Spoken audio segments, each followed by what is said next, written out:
En général, quand tu es ou quand tu veux devenir entrepreneur, la première chose à laquelle tu penses, c'est comment se faire de l'argent ou bien comment avoir une success story ou encore comment être influent. Alors aujourd'hui, dans cette vidéo, je vais te présenter en fait les 5 étapes à suivre pour devenir un entrepreneur. Reste scotché, on va en parler tout de suite. Si tu viens de découvrir cette chaîne, je me présente. Je m'appelle Fatou, je suis maman et entrepreneur. Ici, on a l'habitude de parler de beauté, mais pas que. J'aime aussi parler de l'entrepreneuriat, surtout de l'entrepreneuriat qui parle aux femmes, parce que je suis convaincue qu'en partageant nos connaissances et nos expériences, on peut réussir à aider positivement. Sans plus tarder, on va passer au thème de la vidéo. Aujourd'hui, tu es salarié ou même un jeune diplômé et tu veux rejoindre le chemin de l'entrepreneuriat. Alors, il faut savoir si on revient à l'étymologie du mot entrepreneur. Un entrepreneur, en fait, c'est celui qui dirige quelque chose. Donc, tu entreprends, en fait, à faire, soit à dérouler un projet ou, je sais pas, une entreprise. Mais ce qui est sûr et certain, ici, tu seras maître de tes propres décisions.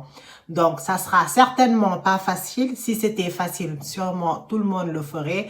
Mais il faut te préparer à avoir un bon état d'esprit, un bon mindset. Je dis souvent qu'avant de penser à tout ce qui est stratégie marketing ou financière, la première chose à faire quand tu es entrepreneur, c'est de préparer ton mindset, ton état d'esprit. Pourquoi? Parce qu'en fait, ton état d'esprit représente, on va dire, 90% de la réussite de ton entreprise va dépendre de ton état d'esprit.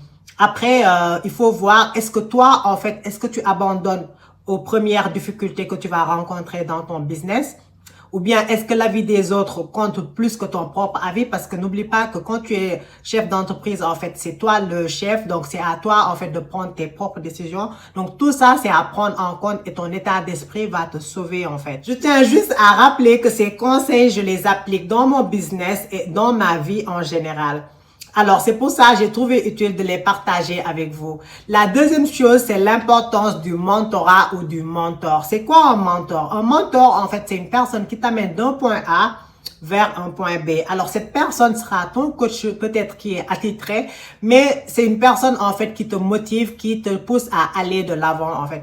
Parce qu'on sait bien, quand tu es entrepreneur, tu as l'habitude de travailler en solo, donc, en fait, tu as besoin d'une personne, justement, qui a une vision externe de ton entreprise, donc qui pourra te donner de précieux conseils. Ton mentor va donc contribuer à ton développement personnel et professionnel. Alors, les gens ont l'habitude, en fait, de donner l'exemple des joueurs professionnels qui, pour eux, en fait, c'est capital, en fait, pour chaque club de sport d'avoir des coachs sportifs. Parce que le rôle du coach dans une équipe de football, en fait, elle est très, très importante. Pourquoi? Parce qu'aujourd'hui, il suffit plus, en fait, d'avoir un talent pour être un Kylian Mbappé. Non, le talent ne suffit plus, en fait, parce que tu peux avoir un talent, mais peut-être il y a certaines choses qui te manquent, en fait, pour pouvoir percer ou bien pour pouvoir, en fait, justement être un joueur professionnel.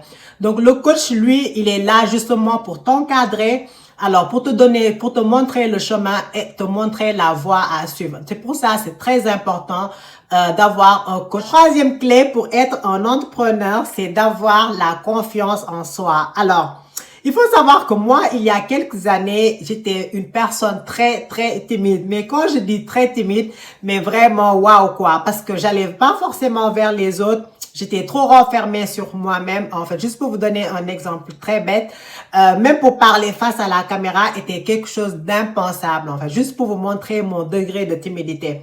Mais aujourd'hui, à travers l'entrepreneuriat, j'ai travaillé là-dessus et sincèrement, je suis très, très satisfaite.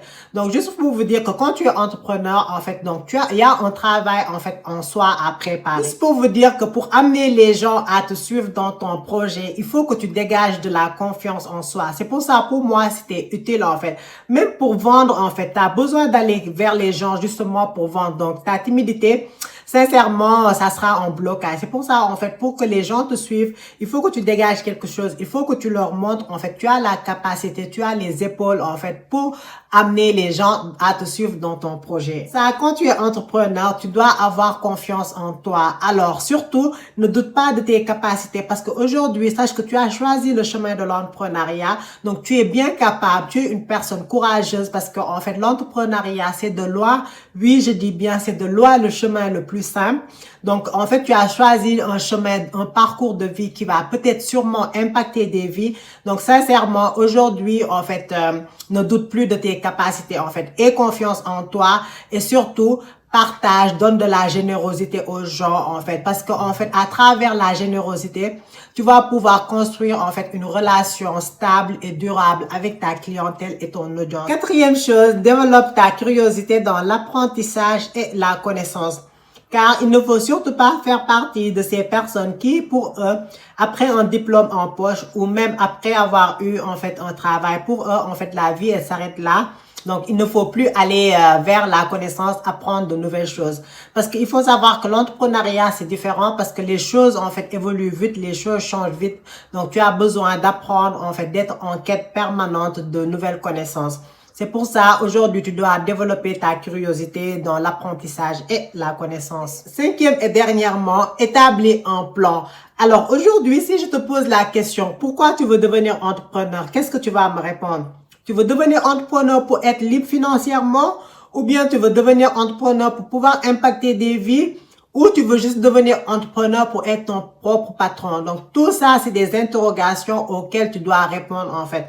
Donc, ça te permettra de pouvoir donner du sens à ton projet. Donc, une fois que tu as répondu à ces interrogations, tu vas établir un plan.